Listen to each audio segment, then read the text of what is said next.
Northeast Tonight, brought to you by Pius Group of Institution, Guwahati.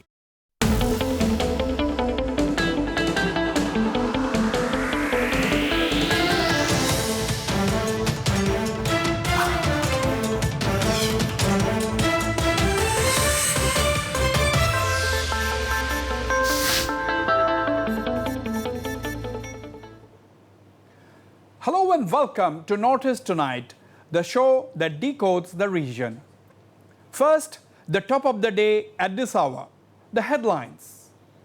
On day 3, fire rages on at Baghjan gas field. Displaced people accuse authorities of not providing aid.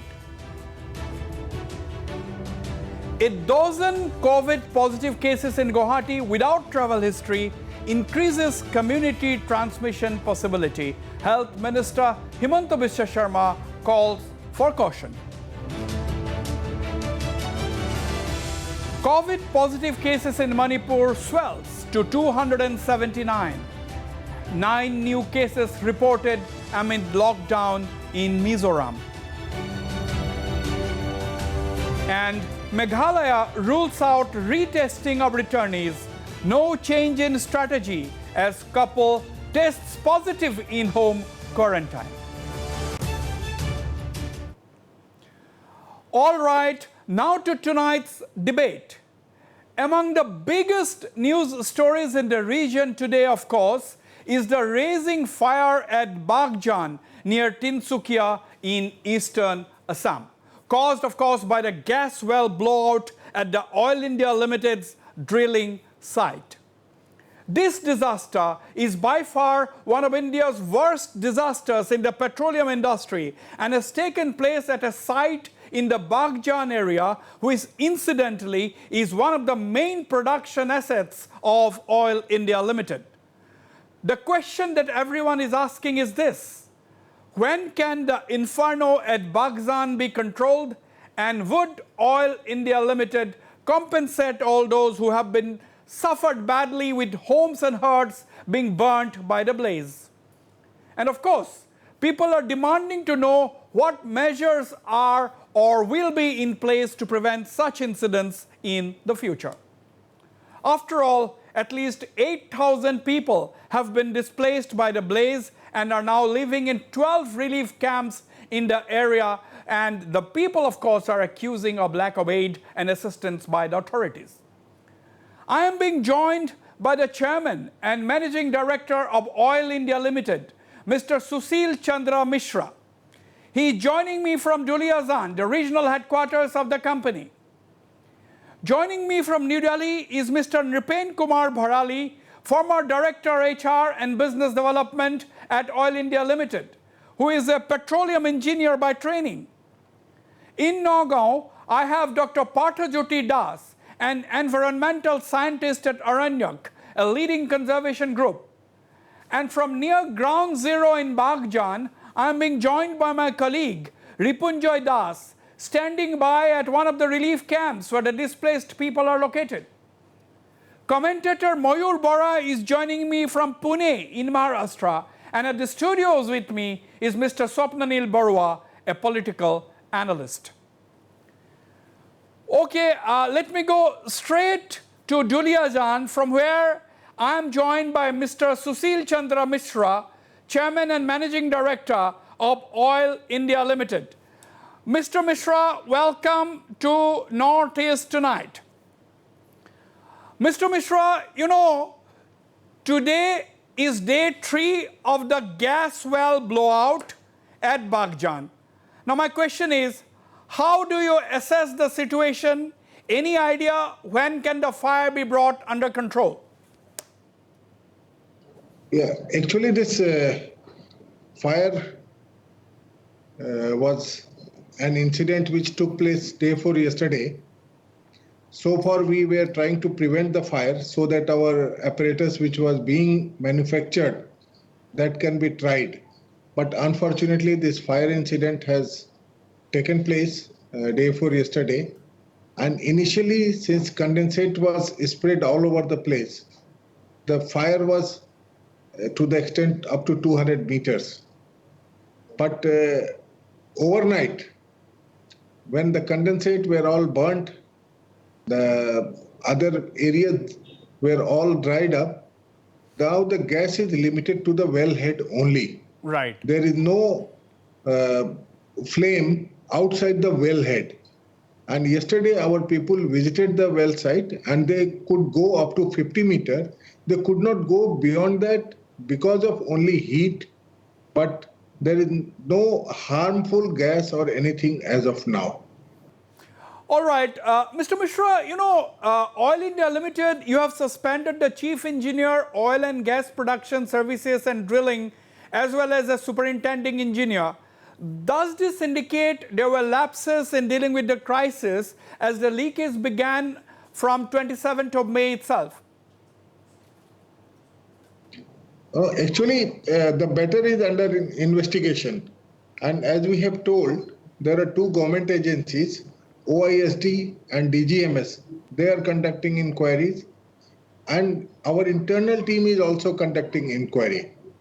But to take the process very transparent way and all, we have suspended these people pending inquiry. So inquiry is still on and we are hoping that the result will come within a day or two. Right. That is the thing. Okay. The Baghjan well was producing, if my figures are right, the Baghjan well was producing 80,000 standard cubic meters of gas per day. In fact, the Baghjan area is one of the main hydrocarbon producing assets of Oil India Limited. What must have gone wrong according to you? You are right. Baghjan is the most prolific area for Oil India as of now. And such incident, these are very unfortunate, but sometimes it happens. Because in 2005, it happened in a oil well in Decom, and now it has happened in a gas well. There are certain downhole issues which are not known sometimes, which cannot be predicted. And so it happens. You may be aware that there was a big blowout in Gulf of Mexico, in Russia. There are many places. So this is a part of the E&P industry. It happens. Only thing, this is very, very unfortunate and it should not happen. Despite all precautions, it sometimes happens. Absolutely. The scale of the disaster, the scale of the blowout has been such that everything around a 1 to 1.5 kilometer radius have been burnt. You have evacuated more than 1,600 families, and the number is an estimated 8,000 people. As the head of Oil India Limited, what would you like to tell these people? As I told you, this was very, very unfortunate. This should not have happened. But this is an accident only. And when it happened, immediate actions were taken, and all the people around that area, they supported us, they helped us, and they were evacuated with the help of district administration. So that part was immediately taken care, and people are cooperating in that regard. And we are hopeful that we will overcome this from this problem very soon. The people are there on the job. So let us hope for the best. You see, Mr. Mishra, another question, that people are raising is this. What happens if similar incidents occur at other drilling sites? Is Oil India Limited now going to review all its workover operations to inspect and repair old wells and production sites? No, as you may be knowing, Oil India has been operating for many, many years. And this incident is really unfortunate. It is 1 in 1,000 or 1 in 10,000. So our operations are normally safe. There are no problems. And this has happened due to certain reasons which are not known. Investigation will be on and then it will come out. But our workover program and other things are definitely going very stringently, very safe environment they are following. So we'll continue, and if required, we'll definitely review the SOPs and we'll try to modify those things for more safety. Okay. I think that's a very important point that you have said, that if necessary, the standard operating procedures would be modified or can be modified for more safety reasons, for more safety purposes. Now, Mr. Mishra, you have requisitioned the services of Alert Disaster Control, a Singapore-based oil field firefighting and blowout control company. This company is supposed to be among the 3 best such emergency responders in the world. What are they telling you? Can the fire be controlled? Can the well at Baghjan be capped? They are very, very confident about this. In fact, our CMT team and ex-director ONGC, Mr. Mahavar, he is an expert in blowout. Everybody is confident of controlling this thing, this blowout.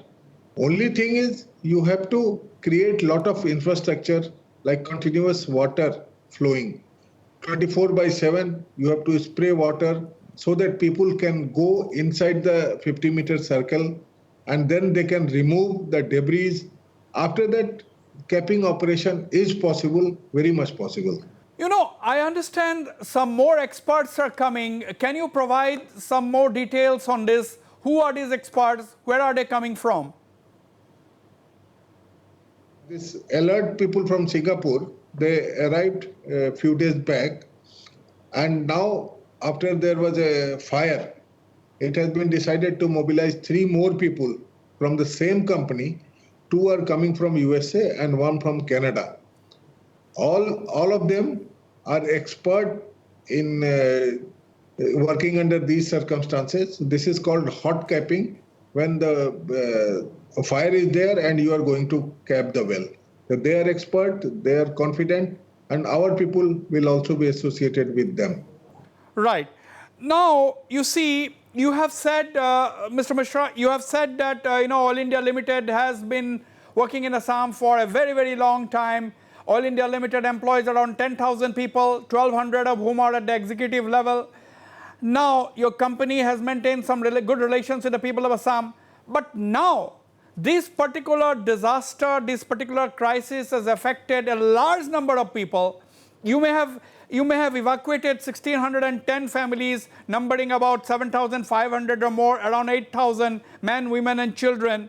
But actually, several houses, dozens of houses have been burned down. Several homesteads have been razed to the ground because of the fire. Agricultural croplands have been damaged. And there are a lot of questions on the environmental pollution and safety measures, safety issues, if I may use the word. Well, the question is, will your company come up with a decent assistance for such people to live up to your image of a company that cares for the Assam, cares for the people of Assam? Yes, why not? You know it, that Oil India has been people's company. It has been helping all the people around its operational areas, in fact, all over Assam.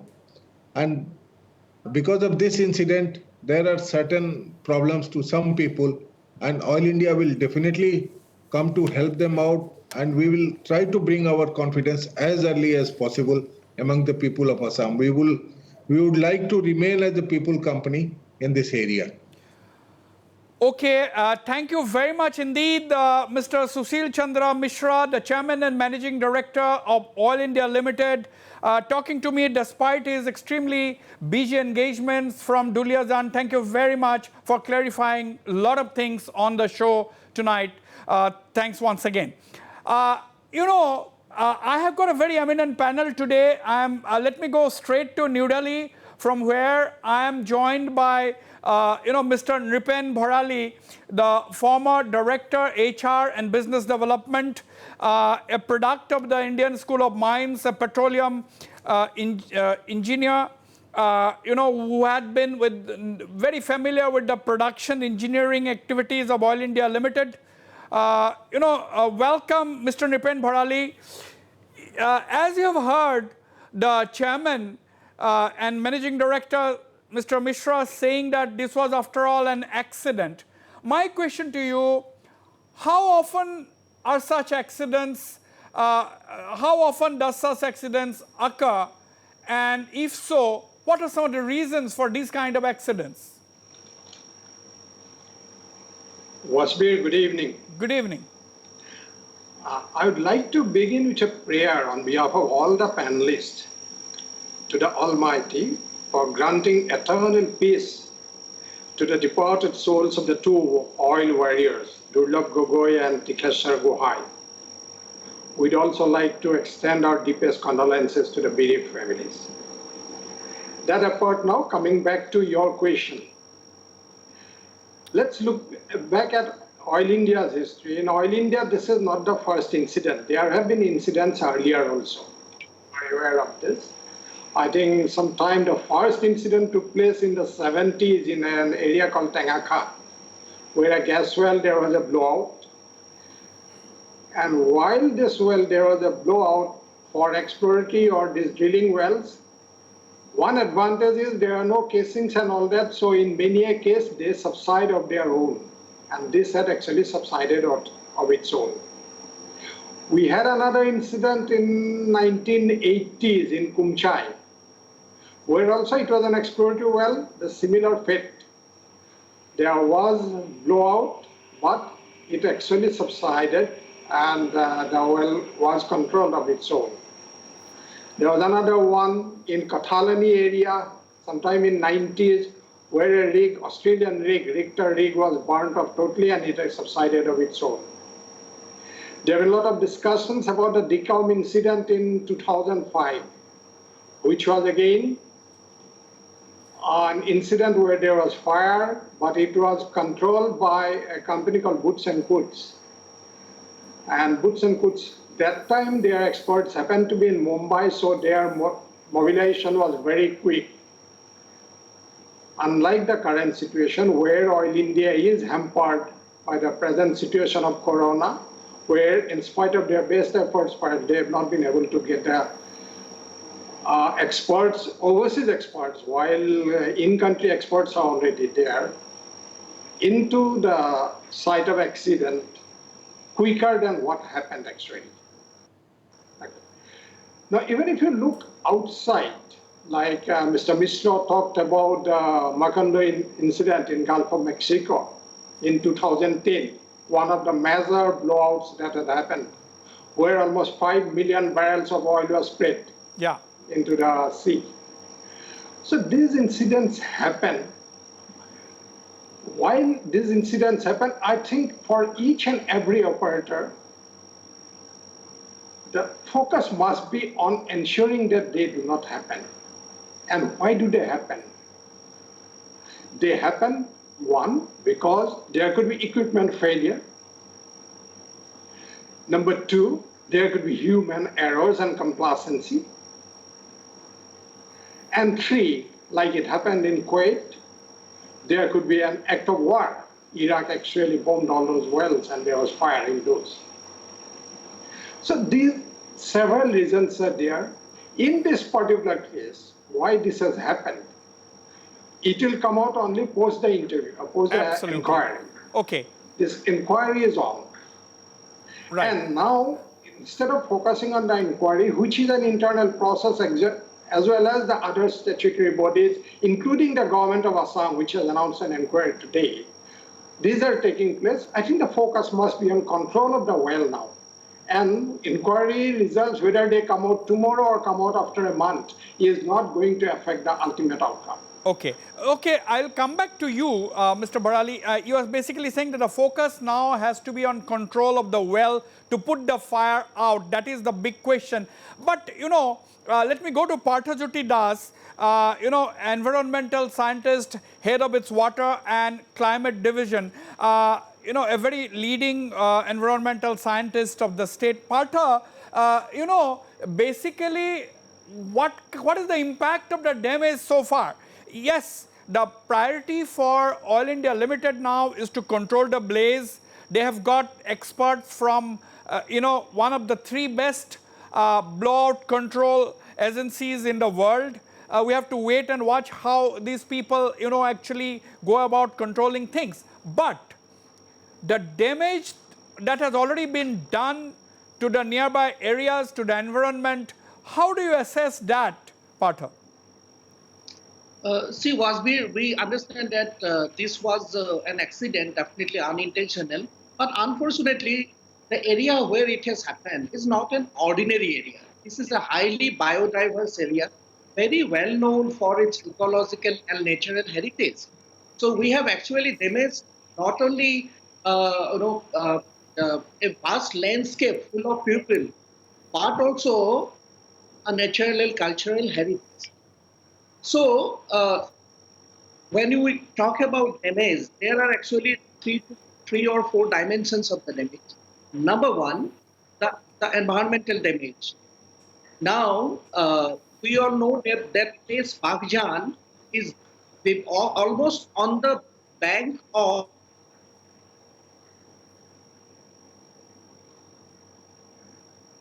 Okay. Partha, I'm coming back to you.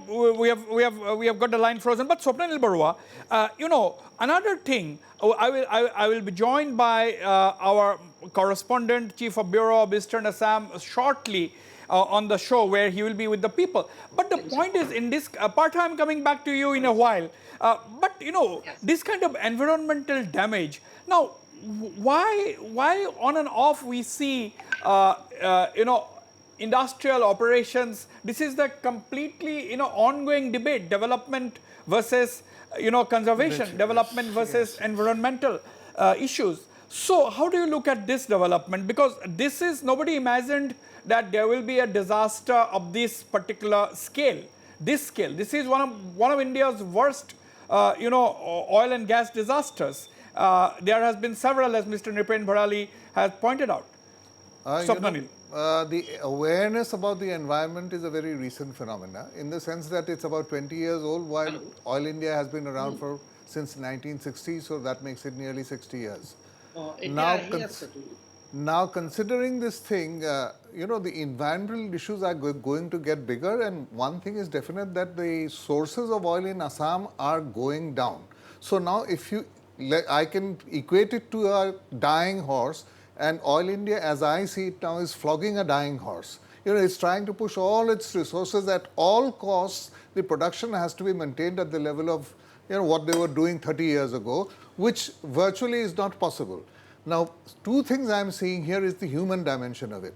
Now, as you are working within a community, you have this Baghjan, whole people around you, and you just acquire 5 bighas of land for an oil well head, and you don't train the people of the likely disaster that is going to happen in and around should a blowout occur, is, I think, a great inadequacy on the part of fire safety requirements. I'll be going back to Partha, and Mayur has not yet spoken. I'm coming back to you, Mayur, as well. But let me quickly once again go to Mr. Bharali. Mr. Bharali, when you have an operation of this scale in a, in a human settlement, in an area where there are a lot of population, a lot of villages, a lot of people live, in close vicinity, in close proximity of such kind of oil and gas wells, what are the standard operating procedures followed? Are the villagers trained? Are there permission obtained? What is it like?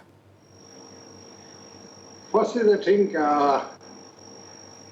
the land acquisition is the first step which takes place, and the owners are either the government of India or the state government or public. Now, whosoever is the owner, the land is taken. In general, we have seen till recently most of the locations were coming in areas which were not densely habited, not densely populated, but with these developments, a lot of infrastructure creation gets into place. Because of this infrastructure, more and more people also start coming and buying land nearby. That is one.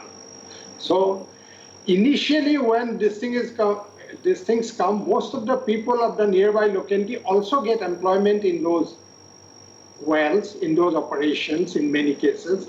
And in the process, they also get trained and they learn about these things. But I think I'd agree with that gentleman who spoke before me, that structured and formal training program for the people around is presently not in hand, and it is the need of the hour. It is the need of the hour. That is something I think we really need to look at. Let us hold on. I think that so as a oil man, as a oil man, Mr. Bharali, this will be one of your recommendations, obviously, isn't it? Training the local people. Yes, And I don't think this should be. even the people who were trained, the oil people, I didn't see them wearing fireproof suits. They were just wearing their dungarees and working in such a dangerous site. I think the people would, in the event of the flare out, and especially with such a volatile area, I think, I don't know, it didn't, to a common man, I thought everyone would be wearing fireproof suits and working in the region. I didn't see that. That I don't know whether that is the protocol. But Mayur Bora, how do you assess this situation? Because we have to wait for an inquiry. You know, as Mr. Nipen Bharali has said, there could be 2 to 3 things. There could be equipment, faulty equipments. There will be problem with the equipments, or there could be even human error. But whatever it is, that is for the experts to come up with the their report, and it is for Oil India Limited and the Petroleum Ministry to take up measures so that these kind of incidents don't take place. But this incident has demonstrated that people living in the vicinity of such a hazardous operation are extremely vulnerable, and this incident has proved that beyond words. Absolutely, Wasbir. Let me say that, first of all, I think it has very nicely demonstrated the vulnerability of the people to this kind of environmental disaster. As you have rightly pointed out, that this is one of the worst oil and gas exploration disasters that we have seen in the country. But first of all, let me make 2 things very, very clear. When we say Oil India is also linked with the sentiments of people of Assam. This is the only public sector undertaking where majority of the people are Assamese, even the top bosses. But that I am not saying just because it is Assamese, they can throw to the winds all the norms that has to be maintained. What I am trying to say, Oil India has also done a lot of CSR activities in the nearby region. But 2 things I would like to point out. What, if I heard him correctly, Mr. Nipen Bharali was telling when initially it was started, the density of population was not very huge. So let us not go by the density of population narrative. It may be thinly populated. That doesn't mean that you are not going to adhere to or abide by the protocols that are supposed to be maintained. And secondly, if I again heard him correctly, Mr. Mishra said all his points I agree. He also said that he would like to do for the people who have been affected. I really commend and compliment him. But one point I'd like to point out, he said that the gases that are being emitted now, they are not harmful. I think now it is quite premature in the day to comment and give a judgmental opinion that the gases that are coming out I'll come back to you, Mayur. To what effect? I'll come back to Mayur. Let me biodiversity, flora and fauna. I think we should be very, very concerned about. Right. Let me go once again. I'll go for a break, but before that, to Parthajuti Das, Dr. Parthajuti Das, once again, we lost your line in between. Partha, you know, do you think the gases being emitted? Now, the chairman said that they are not harmful. But Mayur Bora is saying that how can you know whether it is harmful or not, because we have to get a scientific basis for that. And at the same time, the people, the farmlands, the agricultural lands, do you think that will be fit for cultivation in the near future? So these are some of the questions that are troubling the people. How do you respond? No, I'm sure, and Mayur. Okay, I think we should, Partha, I think you should speak on the phone. Partha, I think we should contact Partha on the phone line and use his audio. But that is the big question, Mr. Nipen Bharali. How do we know right now whether the gases being emitted are hazardous or not? They are supposed to be, not hazardous. Okay. First is, I think I would like to just bring to this thing. I didn't make that statement that gases are harmful or not. No, you didn't make. You didn't make. To me, I didn't. You did not make. Yeah. You did not make. But one thing is there, the gases, what makes a gas harmful? If you go little technically, one is presence of carbon dioxide. Second is presence of sulfur, which actually gets converted to sulfur dioxide. Ultimately, with water, it can become acids, sulfuric acid and acids of that nature, which are harmful to the nature. And the gases which do not have carbon dioxide or sulfur are generally called sweet gases. Luckily for Northeast, most of the gases are sweet gases. So even in Baghjan area, the gases are primarily sweet gases with very limited amount of carbon dioxide or sulfur dioxide. Contrary to that, if you look at Rajasthan or some places, the gases are mostly even more than 50% carbon dioxide and all that. So without having access to the total analysis of the gas that is emitted from this well, I would, on general, like to say that this gas would not be a very harmful gas because, in general, the gas of the upper Assam or in the northeast are sweet gas and they are not harmful. Okay, I'll go for a short break, but don't go away. Viewers, on the other side, I'll be joined by my colleague Ripunjoy Das from a relief camp in Baghjan, and he will be having some of the displaced people with him. And of course, Mr. Nripen Bharali and the rest of the panel continues with us for the discussion. Don't go away. I'll be right back.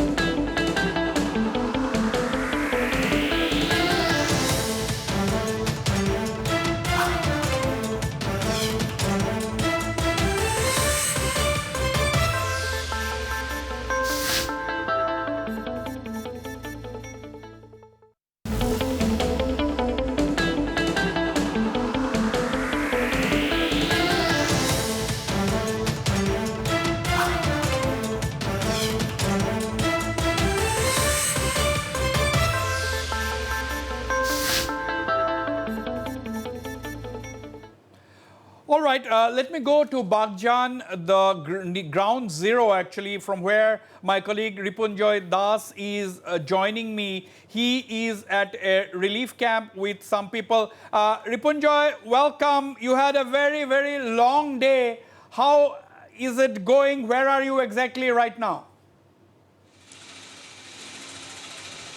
Wasbir, well, I am at a relief camp here at Rupai Tea State ME School, and you can see, first of all, like to show the condition of this camp, why the people are complaining, and pictures won't lie. You can see the condition of the people here, how the women carrying young babies in their arms, and the children, how they are subjected without any kind of mosquito net was built. Yesterday, they will speak of themselves. We have some of the local students leaders here. कल क्या हुआ था? कल आप लोगों ने बात किया था, कुछ जिला प्रशासन के लोग आए थे. क्या हुआ था मॉस्किटो नेट के बारे में? देखिए, हम लोग तो कल जिला प्रशासन के जो अधिकारी है उन लोगों से हम लोग बात किया था कि तो उन लोगों से एक रिप्लाई मिला था कि वो लोग जो मॉस्किटो है या मॉस्किटो जो नेट है और जो मैट्रेस है वो लोग खुद आके यहाँ दे के जाएंगे बोले थे कि, लेकिन आज आप लोग खुद देख रहे हैं यहाँ ना मॉस्किटो नेट है ना कोई मैट्रेस है. ये मैट्रेस हम लोग खुद भाड़ा में लेके आज यहाँ पे इन लोगों को किसी तरह यहाँ पे उन लोग को रहने के लिए ये जगह ठीक किया है. लेकिन जिला प्रशासन तरफ से हम लोग को कुछ मदद अभी तक नहीं मिला है. थोड़ा बहुत चावल और दाल यही सब, बाकी कुछ नहीं. Ripunjoy, how big is that? You said that you are in a relief camp. How many people are in this particular relief camp? And how many rooms are there? And how many toilets does this place have? Yes, Wasbir, this is Rupai Tea State ME School, and this small room, there are around 100 people, 70 to 100 people here huddled, you can see from the pictures, and there are only 3 toilets which are being provided to the entire lot of 350 people who are in this camp. Okay, can your cameraman show the scene? In this camp, can your cameraman show the scene? 350 people. Please ask, yes. Please ask your cameraman to show everything. This is a small room, and the cameraman show, yes, you can see from the pictures. And this, आप लोगों ने request किया था जिला प्रशासन को केवल 100 mosquito net के लिए वो भी नहीं दे सका आज तक। तो किस तरीके का राहत, किस तरीके का सहायता यहाँ चला रहा है गवर्नमेंट?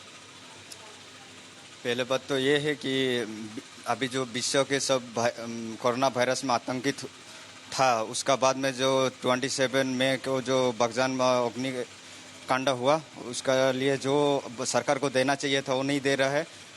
जो लोग अभी कैंपिंग में रह रहा है वो लोग के लिए डिस्टेंस मेंटेन, वो लोग का मास्क, वो लोग का हेल्थ डिपार्टमेंट के लिए ऐसा कुछ सुविधा नहीं दे रहा है। वो लोग के लिए अभी खाना पीना जो है वो लोग अपना जो स्थायी है, जो हम लोग का यूनियन लोग वो सब वो लोग को हेल्प कर रहा है थोड़ा बहुत, और ऐसे ही कर करके वो लोग अभी 7-8 दिन ऐसे ही चला रहा है। वो लोग सरकार की तरफ से ऐसा कुछ भी नहीं मिला। ठीक है, तो ऑयल इंडिया के कुछ लोग आए थे कि आप लोग के यहाँ मिलने के लिए? क्या खबर है? अभी तक तो ऑयल इंडिया का कोई भी ऐसा कोई अधिकारी अभी यहाँ तक तो आए नहीं। और जो एक तरफ आप देख रहे हैं, जो हेमंत बिश्व शर्मा जो है हमारे हेल्थ मिनिस्टर, वो एक तरफ भाषण दे रहे सोशल डिस्टेंस मेंटेन करने के लिए। तो आप देख सकते हैं यहाँ सोशल डिस्टेंस किस तरीके से मेंटेन हो रहा है। अभी तक यहाँ पे अब मॉस्किटो नेट प्रोवाइड नहीं किया गया है, मेडिकल फैसिलिटी वैसा कोई अभी यहाँ पे प्रोवाइड नहीं किए गए। तो मैं दरखास्त करना चाहता हूँ जो हमारे गवर्नमेंट है, Ripunjoy, मतलब जो yes, basically they are complaining of basic facilities like mosquito nets. They are also upset at the fact that nobody from the Oil India Limited has come and visited them, and because these are camps being provided, these are camps being set up by the Oil India Limited and district administration, of course with assistance from oil. That is what Oil India Limited is saying, that they are providing assistance. But as we have seen, as you have been reporting throughout the day, and I'm sure by tomorrow we would expect, Northeast Live would expect the Oil India Limited authorities would swing into action and take remedial measures by tomorrow, because it is not a big deal. Now, if you look at the COVID situation, you have to look at how the Assam government is dealing with the people. So thousands and thousands of them, much bigger number than what we have seen in Baghjan. Ripunjoy, your parting comments, what would you expect? Do you think the oil authorities and the district administration will swing into action tomorrow? Yes, Wasbir, we do expect that something will happen tomorrow or day after, and Oil India Limited will wake up from its deep slumber, because these people and pictures do not lie. You can see the ground conditions here. Absolutely. We are not projecting anything out of the blue, and there have been continuous. Okay, I'll have to thank you, Ripunjoy, very much for the long day you had, and you can now actually leave the place and relax a little bit. Thank you very much indeed for joining me on the show. Now, Mr. Swapnanil Barua, I'm coming to all my panelists one by one now. Mr. Swapnanil Barua, you have been an administrator. You have worked in the Assam government for close to 40 years in very senior positions, including positions like the district magistrate, which is a very critical position in districts. Now, in this kind of a situation where a public sector undertaking is involved, this well belongs to a PSU. Now, in this case, whose responsibility is this to provide basic assistance to the people, according to you?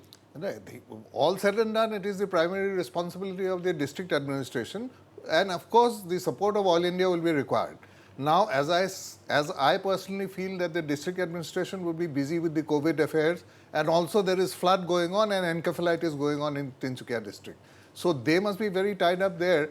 So now it is about time for the civil engineering department of Oil India and the HR department of Oil India to really get into action and set up community kitchens. And also, because the camps are going to be there for nearly 2 more months, I think we must have nearly semi-permanent structures coming up. Tubular structures have to be put in place with proper toilets, proper drinking water facilities, and that I think the initiative should So, lie. so this is not a very big thing. Not a big thing. This is And not a for big thing. Oil India, it's all the more easy. You see, Because they are organized. You see, my point is, I would like to call upon Oil India Limited to sort out this problem. This is a case of looking after 8,000 people. People only. 8,000 people. You know, the fire has been raising, and I don't think we expect another 10, 20,000 to suddenly emerge into these relief camps. No. I think these 8,000 people who have been evacuated are the worst affected. Mr. Nipen Bharali, what is the SOP? What is the SOP in this kind of a situation? What is the responsibility of a company, public sector undertaking like oil when a disaster strikes? Okay, I think the first requirement will be to provide them with the basic requirements, what is needed for a family to survive. But in this case, I think Oil India will have to will need to go a step further because of COVID being there. So the requirements are increasing, social distancing, the distances between people, and having more number of toilets, this thing. There are definite standards which are already there. For this type of people, when camps are set up, these are already there. The company has a protocol, and that will be followed. Maybe it is taking a little time, and also they are already into a place where some infrastructure is there. So now it will require to amend those or modify those infrastructure to meet the requirement of the people. Okay. Now I'd like to add one more thing here. Actually, Oil India is known as a people's company, and this incident has actually forced Oil India to lose some of its goodwill. Now they need goodwill ambassadors for the company. And these 8,000 people can become the most valuable goodwill ambassadors for a company if treated well. I think Oil India must take all actions, all responsibility with the support of district administration as much as possible, but make life easy, comfortable, and very safe for these people. And they must go back with a feeling that Oil India cares for them and they become the goodwill ambassadors. Absolutely, absolutely. I think Oil India Limited has always been headed and officered and staffed by some very excellent people with a lot of experience, not just in the technical field, but also in managing people. I don't understand why it should take up to 72 hours already to provide the basic amenities to the people affected by something as serious as this blaze, which is absolutely shocking as these pictures tell. I think tomorrow will be another day, and I'll be happy to report initiatives by Oil India Limited and the district administration in Tinsukia and Dibrugarh to deal with this situation and assuage the grievances of the people living in such difficult situation in these 12 relief camps. So this is an assurance from Northeast Live. The moment this initiative comes from Oil India Limited and the district administration coming out in support of these people with the basic amenities, I think that will be a story that we'd love to tell. Yes. Before coming to Parthajyoti Das to talk about the environmental impact, Mayur Bara, what do you have to say? Because there are two parts to the story. One is an engineering disaster, which could be human error, which could be technical fault, and the second, of course, is the human misery. See, I will not comment upon the technical part of it for obvious reasons. I am not from that particular background. But about the human misery, let me tell you one thing very, very frankly. See, the biggest SOP for government, biggest SOP for big companies, whether PSU or private, is empathy and common sense. If empathy is not there with the top brushes, then I think tomorrow also you may not be able to report this kind of initiative which you are expecting. And it is not your personal expectation. I also initially, when I gave my initial comments, I also said that Oil India has been linked with the sentiments of people of Assam. Yeah. So I want that whatever the chairman was claiming some time back and what we saw in the relief camp, both are contradictory. The mosquito nets not being provided for 72 hours in a time when COVID and both encephalitis are rampaging. That is somewhat I fail to understand. But even then, I don't want to be unduly critical today. Let us wait for tomorrow. But one thing must be, if tomorrow also we did not see a better initiative from Government of Assam and Oil India Limited, then I think whatever claims have been made by the top honkos of this company will be blown into smithereens. I am very sorry to say that, because ultimately human, that 8,000 people, or the flora and fauna and biodiversity is the most important thing for the people Okay, of let Assam. me. At Very, no point of very time well we can said, afford to Mayur. sacrifice that. Very well said, Mayur. I think that is the story. Let me go to Dr. Parthajyoti Das once again, because we have not been able to get a good line with him. As far as, it's a biodiversity hotspot.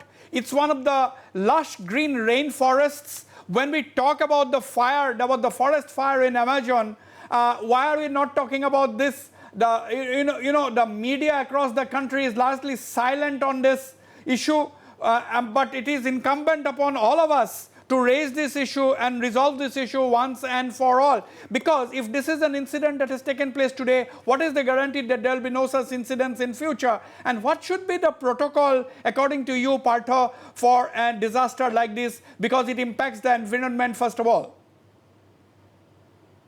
Wasbir, please give me 2 minutes. I have 3 important submissions to make.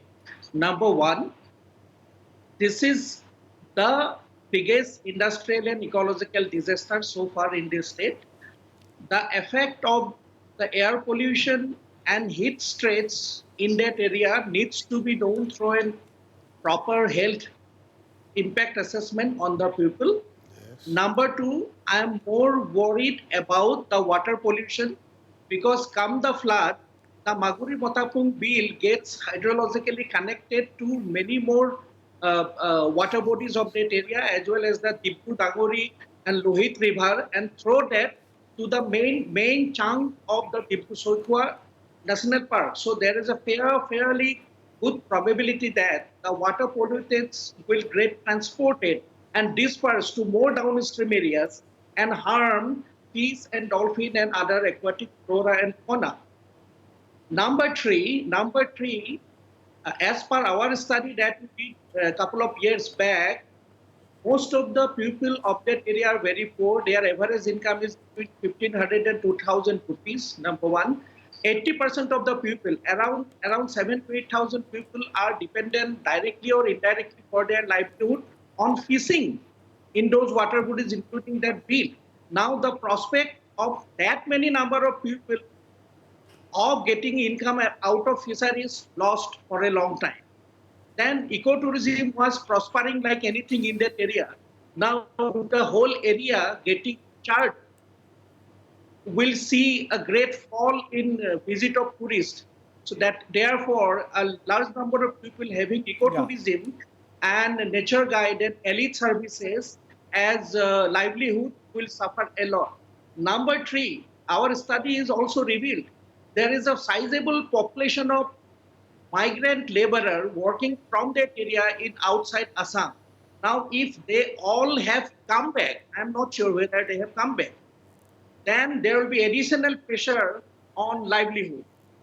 So these 3 are very important aspects. So immediately what we should do is plan a comprehensive assessment of ecological damage, a long-term plan for ecological restoration, as well as for compensating in terms of providing them alternative and conventional livelihoods. These 3 are very important. Absolutely. Wasbir, can I add the 4th point, which I feel is going to affect, is that you can be sure that there will be a lot of erosion in the coming time, because there has been, as such, the banks are very fragile, and we have seen a lot of erosion down head in Baghjan area, and this incident and accident will definitely add to the erosion part of valuable land from that region. Now the big question everybody wants to know, Mr. N.K. Bharali, everybody wants to know, how can Oil India Limited prevent similar incidents in the future? Now, what should Oil India Limited do? Because there are several oils and gas wells in the area. Some of them are pretty old. And what about the workover operations in all of these? The inspection to checking whether, these things are in a working condition or not. What should be done? What is the road ahead? Okay. As far as Oil India is concerned, operations and its activities must go on, because it is a requirement not only for Oil India, even for the entire Northeast and specifically for the state of Assam. Now, with these operations, oil operations are actually out of 4 boundaries. So there are people who are affected because of this, and Oil India's focus must be to ensure that this effect, detrimental effect to the people around, is the minimum. How can they do that? The first is, it was very good to hear the chairman saying that if necessary, all our SOPs would be reviewed. We need to do it, see that there are more stringent safety norms adopted for each and every activity that we take. And it's very good to hear that the chairman has already agreed that, and this will be done. So that will ensure, one, that there will be lesser number of such accidents are happening, one. Number two, it is, again, safety first is a slogan which has to be adopted from heart and soul by each and every district. So there must be a massive campaign across the organization, one. Number two, like one of the panelists pointed out, there must be training to the people around to really face such disasters courageously and maybe more knowledgeably in future should such a disaster occur. Number three, there are many things which perhaps with new technology we can control better. Absolutely. Time is to look for such technology and induct into the operations of the company. These technologies will not only be the technology, but also equipments will be involved with this. And along with the equipment, this will require training and retraining people. Training, retraining, and retraining. Mr. Nipen Barali, I'm so sorry to intervene, and I'm absolutely running short of time. Yes, it is now very clear that this kind of incidents may happen in the future. Therefore, as the chairman said, SOPs, the standard operating procedures, have to be changed for reasons of greater safety. And as Dr. Parthajuti Das, environmentalist, as he said, that impact assessment needs to be done to check the quality of air and water in the vicinity. And of course, we'd expect Oil India Limited and the district administration to, first of all, tomorrow come out in assistance of the people who are absolutely displaced from their homes and suffering with the little babies in these 12 relief camps without adequate amenities. That is the least Oil India Limited and the district authorities can do to assist these people, provide some succor in this moment of crisis. And of course, the first priority for oil will be to cap the well as well. On that note, I thank all my panelists for participating in the program and the viewers for watching the show. Good night and goodbye.